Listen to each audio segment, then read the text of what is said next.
engineers and producers, it's really worth remembering whose album you're making. You know, I don't live vicariously through artists making the album I wish I'd always made myself. That doesn't happen. You know, it's about trying to make their album the best one for them, which seems like an obvious thing, but amazingly how that doesn't always apply. There's been sometimes with producers in the past when I've just been thinking, it's not your record. You're going to make another record next year, this year. This is their album, and it's important. It's with them forever.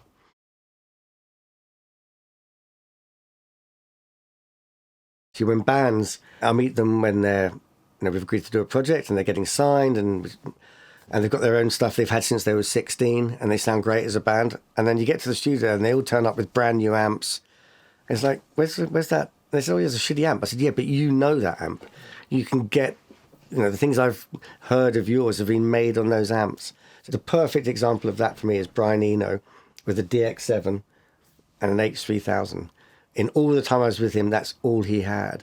But it's Brian Eno. Think of all the amazing sounds he'd come out with just the DX7 and an H3000 and could create anything he wanted. Another thing sticks in my head from being back with Brian, he said about there's no bad sounds, it's just not the right sound for that moment, which is kind of true. This idea we're all aiming for the perfect this or that. In fact, it's what it is for that song, it's what it is for that moment. Assisting, engineering, production, they have very blurred edges. I mean, some projects are more delineated than others, but, there's assistants who are quite easily can do good engineering. And as an engineer, hopefully you're thinking creatively. When they are delineated and you are the producer or the engineer, it's kind of good for the engineer because you can really focus on engineering. And I was kind of a bit more obsessed with engineering back then, the kind of science behind it and the way you should maybe do things, which I don't really like the idea of saying that now, but there are ways of learning things. And I was very precise. I spent quite a long time setting things up. But then getting into production and needing to spend more time actually artist-facing, talking about the songs, talking about what they want, how you're going to record things, what sounds are you looking for, what parts are we doing. Then the engineering it was good because I've been doing it for so long, it was like driving. And then what became useful was having a very good assistant who could engineer, but was happy for me to step in and do things. And I think the whole producer, engineer, assistant structure started to disappear as money started to disappear as well. You can have all three, or you can have one person who does the whole lot. And maybe not the assisting, but so a lot of people and contemporaries of mine now engineer and produce, or they engineer their productions. Opinions are great and a band will have lots of things, but the fewer opinions can sometimes make a more focused outcome. There's something about studio life which does affect how you process time, I think. For those who've grown up in this country, seen Doctor Who, it's a bit like a TARDIS. You kind of go into a project and then come out and it's a different time. You don't have Mondays to Fridays. We don't have 9 to 5s. You start a project and you finish a project. And so your year is almost based around that rather than a finite weeks. It drives my wife crazy. My concept of time is absolutely rubbish. A dishwasher will stop working. I said, already? We've had it 6 months. She said, we've had it 7 years. What are you talking about? So just dates and times I'm not very good with. Another thing which keeps me super engaged and interested in this job is you're permanently learning, not just on a creative way, which is also you learn the whole time from everyone around you, but the technology is changing constantly, and having to kind of keep on top of that just keeps your spark going a bit, I think. I like people. I like working with people. It's one of the reasons I really enjoy production over mixing. And I love mixing. I do a lot of mixing, but I like it for a period of time, and then I just miss people. I want to be in a studio making records with a band, starting from the ground, building it up. You arrive at projects with nothing, and then you leave with this entire album. And when on the last day, you look at everything you've done, you think, well, when did we do all this? But it's just the slow process of addition throughout a project. Even when I was on projects with certain producers who are a little bit more towards the a sort of dictator side of production, you made their record, basically. I always felt that, we could have done maybe better things or different things or things that were more relevant to that particular artist had there been a bit more engagement with what the artist was thinking. And I like to think of the way I produce now as very much having a direction to aim in for a band, and we discussed that. But also it's to help them get to that point. So it's more of a collaborative thing. I have my positive ideas. I have clear ideas of where I want to go with things. But I need them to be part of it. I don't want to sit there making all the decisions. I want people to argue with me, or not that often. I think by default you have a style without realizing it. And if I listen across records, I kind of get an understanding more now of, I can see their records that I've made. But it gives you more scope to work with wider group of artists, I think, if you don't get too tied down. And as I said, being in a studio, making records with people, especially if you're away making it, you're living with them, you're cheek by jowl, you get to see the best and worst of everyone, including yourself. When you're working long days, 7 days a week sometimes, and just living in this creative space. Sometimes also people can't articulate what they want to do, because one of the big things about production is almost a translational job from what an artist is describing they want into being able to do that through the technology and the process of studios. So you have that knowledge to be able to get them to something they're describing. So it's not that they might be wrong, it's just they find it hard to describe what they actually want. And as you explain, then they use that to kind of, that's what I meant. I wanted to kind of have this happening. Or also the way people describe sounds and describe things isn't uniform. So when people are describing certain things, most of the time it falls within a certain, but there's a few outliers where people have described something and I don't get it.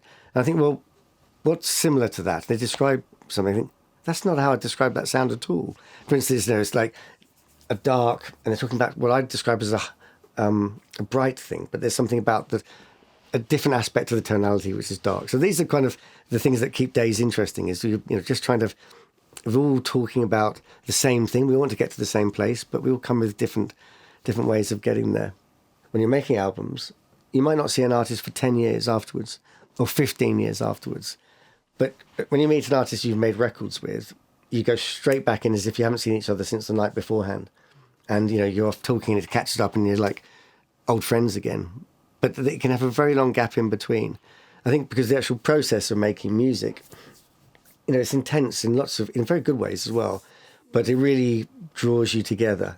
I think anyone coming into it needs to understand that it is an all-encompassing job. It's not like you go to work, come back and turn off. It is literally 24/7 when you're making a record. That's your life, and that's what you're thinking about.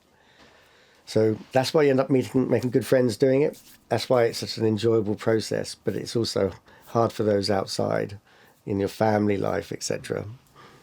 Because you have these second families that are bands.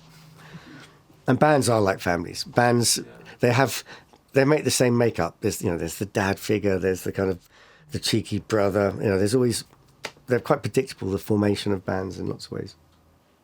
I've been very fortunate to work with a lot of lovely artists, but there are projects throughout your career which define proper changes, or a change in your position maybe within the industry.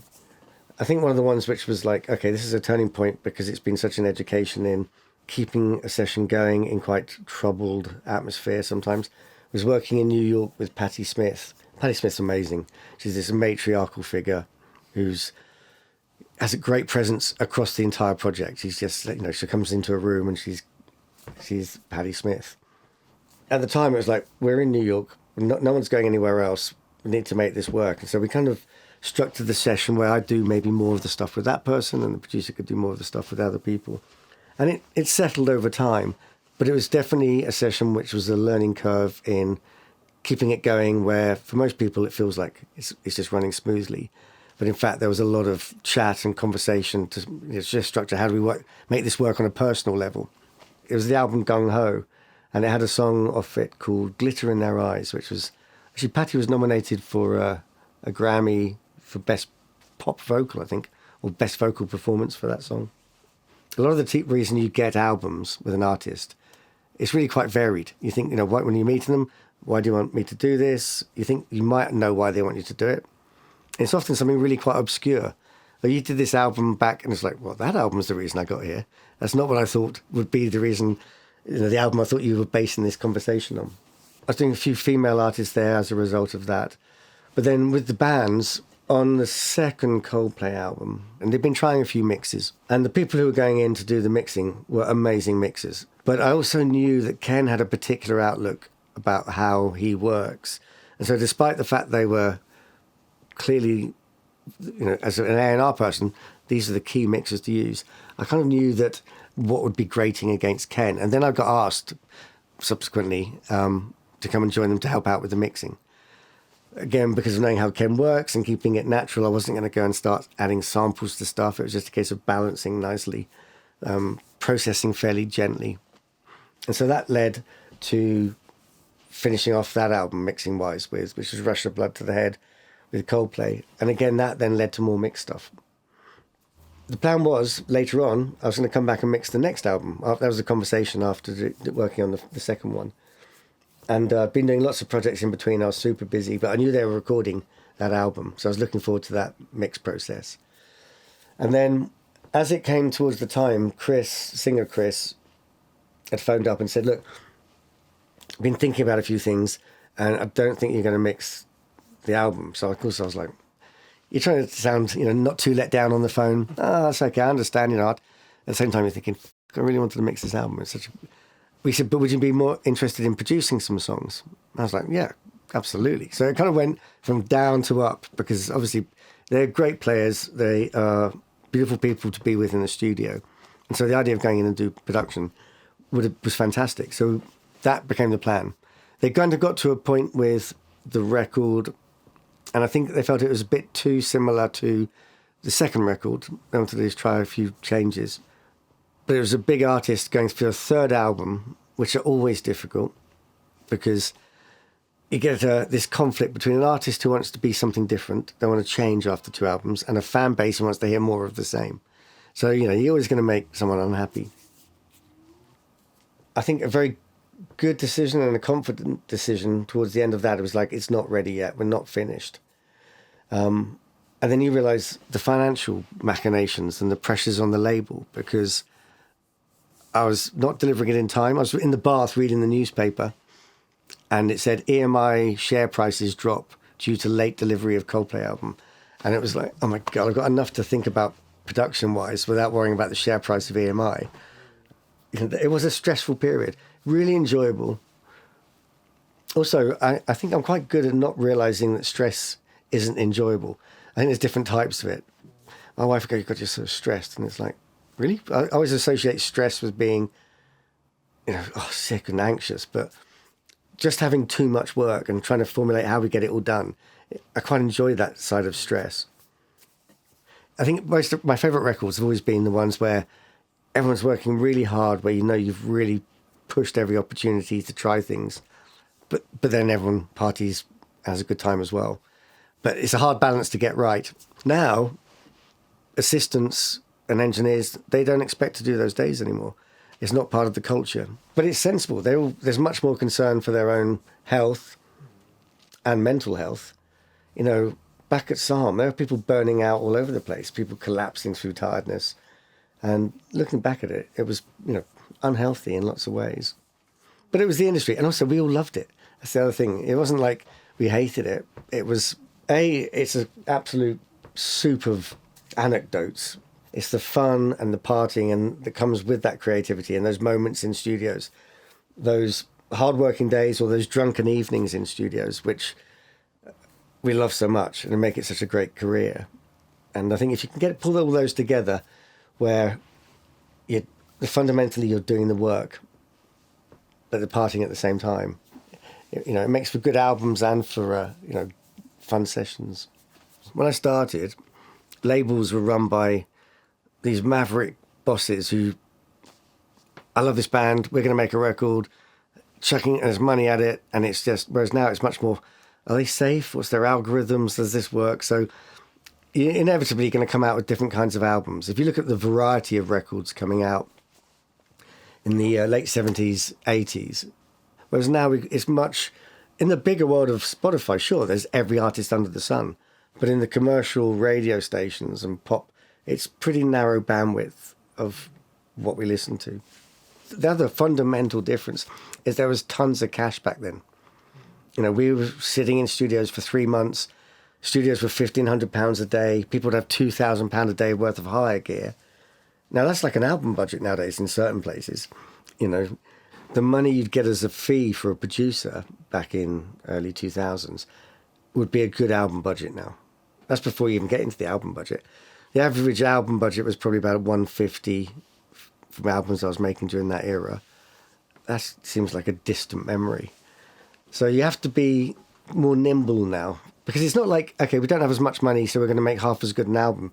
No, you want to make the same album. You still do the same hours, and you still push it to the same points of creativity, but you just have to do it, somehow make that work over a shorter time period. The other thing is, as well, I will say, is that although I do shorter days now, I seem to get just as much done. I think even though we were doing crazy hours back then, a lot of the time you're so tired that you're in recovery mode. You're not thinking straight, so you're redoing certain things. I think having a shorter, more focused day, there's merits to that as well. But there's nothing I would change from the past, because it's just been so much fun. I mean, surely there's been times where it's just like the idea of going to work after 2 hours sleep, it was so painful and the sun's in your eyes and it's just, what am I doing? But if I look back at the project, all I think of is the really fun times of doing them. And I think also artists they didn't think about, they weren't as sensible with everything outside life. And because of that, they're a bit more exaggerated in their own versions of themselves. Whereas now artists they have to do so much rather than just be an artist, making a noise, making songs, being creative. They have to do their socials and their content and there's a very different set of sort of metrics that they have to fit for it to work now as a modern artist. So, out of that choice about, super established or brand new, I'd always go with the brand new band.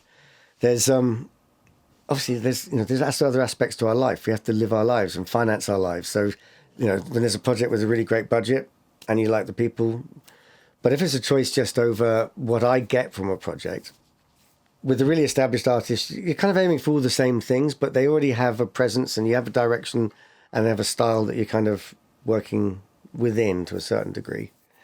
But being with a band from scratch and the excitement for them, they're super eager to do things and they're not kind of jaded by the industry yet. They still think it's a good place, although they seem to get jaded quicker these days.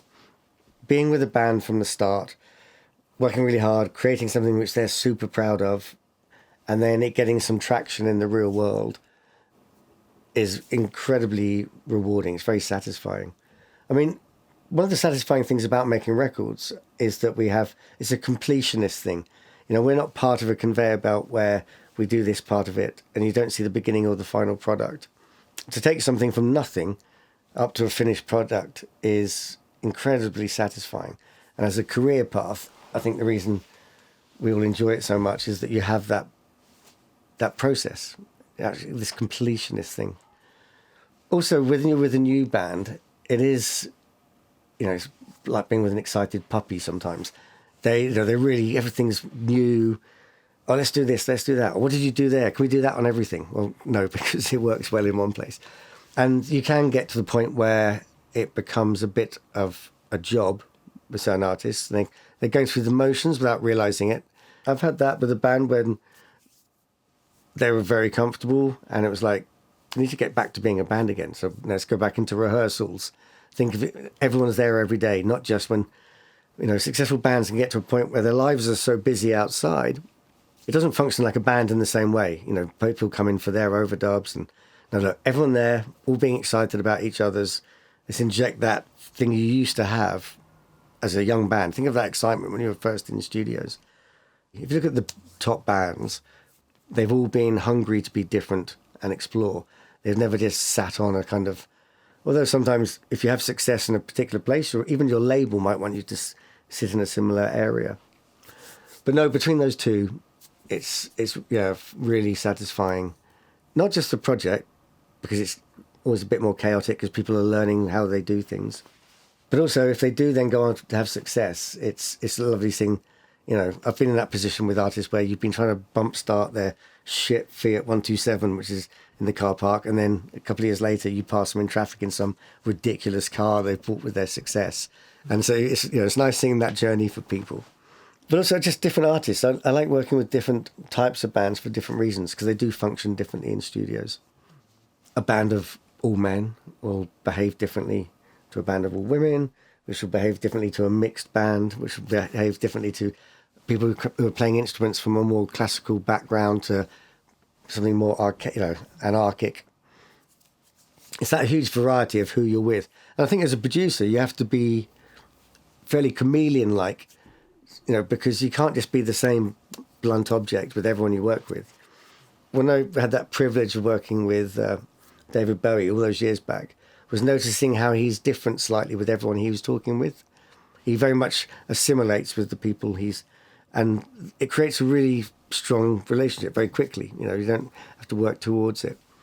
I'm just watching him in a room at the studio, and that is kind of, I think, the people who are good working with wide ranges of people is, you're changing. You're not a fixed object.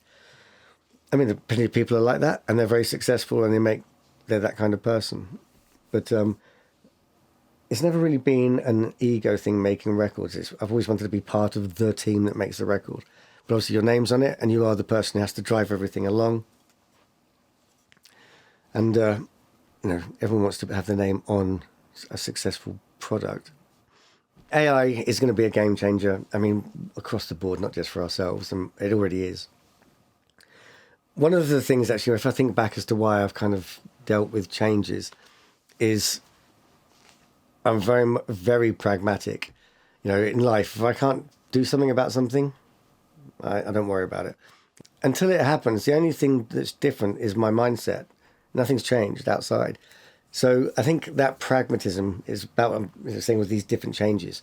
It's changing. It's not going to stop changing. Get used to it. Figure your way through it. AI is a big change, especially in music, and we're seeing it. I saw a stat that one of the platforms 1 week already, 25% of the uploads were AI. I don't think people understand how many songs go up a day generally, new songs. Between 80 and 100,000 new songs every day in the world go up to Spotify. It's insane. They were expecting when they kind of move out further in Asia, that it would be about 1 million songs a week. And you have to try and somehow float to the top of that to, have a presence. I do think there'll be a niche in the music moving forward where it's a bit like being verified on X or whatever you're on, of purely human-made music. One of the fundamentals for me is, what people forget is it's not about the song so much. The reason we all like doing this, it's making the song, it's getting there. So when I've spoken with AI companies about different tech or tech that involves a lot of AI, it will do this, but don't do that. That's the bit we enjoy doing. Get it to do the stuff and all the filing and all that crap. That's fantastic. You can do all that. But you're taking the work away from the stuff which is the reason it's not work for us. The reason we do this job is because we enjoy that process. As I said, watching the people who were the bosses coming into the studios from labels when I was younger, some of them were terrifying. They literally were the guys with the cricket bat under the desk. They're absolutely out of their mind. They were, having the best times. There was huge money, helicopters here, parties there. There were some proper lunatics, and they were amazing, and I loved working with them. And then it started to become more legal. And then the law firm started having people who were specifically for music, who got a few good bands, and they got taken by the labels. And then you have lawyers are most of the people in the upper echelons now, or former lawyers, or people from marketing. And it's done very much based on stats. I spoke to someone who had been head of digital at one of the big major companies, who then left and was starting their own entity in the States.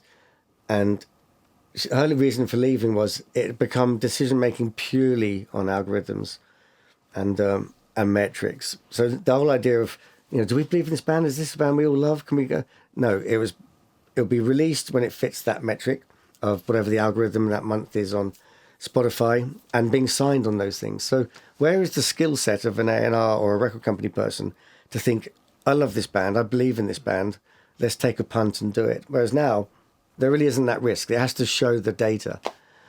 And because of that, as we're talking about AI, therefore AI can do it. If it's purely data-driven and algorithm-driven as to who you sign, who you release, then yeah, AI is going to be able to do that. So it'll be doing all that side of the industry. It won't just be the artists, it'll be all the label people as well, with just a few people overseeing the whole thing.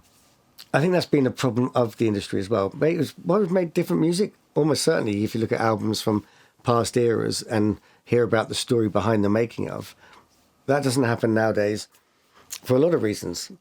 Not just people don't do the same drugs anymore, but there's a different society now with regards to the behaviour and interactions. You know, insane record company guys waving cricket bats at managers or coming into studios and screaming at everybody. That just doesn't happen now legally. You know, people, there's no confrontation nowadays, really, in the same way there was. So it's going to be living within a safer bubble. There's been a lot of records over 40 years, as you can imagine. But I'll be hearing some music and I'm straight back to the studio that night. A solo will come past and it will bring back a memory of, and everything lights up straight away. I can picture everything again, the whole project. It all comes back to me. It happened recently because I heard a guitar solo and I was like, oh God, I forgot about that crazy night, you know. The person was so out of their mind that they started the guitar solo at one place and ended it like on their back somewhere else in the studio. But they would never have played the same thing again because when they were sober, they wouldn't have done the same thing. And there's other little sound things which I hear from records which happen as a result of just a funny drunken evening where you then come back to the studio and everyone's partying and you're kind of trying to make some sounds up with stuff. And they don't happen in a moment. You know, if you've got a strict budget, that happens from hours of sitting around trying to get something to work. Everyone's super stoned or whatever, and it kind of, something comes out the other end of it. But there's just not the time now to have those kind of moments on records. So do we lose out on certain elements? Yeah, we do. But because of that, when people are making their demos, where they do have that time, they've got all the time in the world, they're at home, I end up using quite a few bits from demos when making records now. It'll be something in a song which to me, I love. It would be very difficult to recreate anyhow, but also there's something so special about that. But technology means nowadays I can take it from the demo, even if I have to make it a slightly different tempo or tidy it up.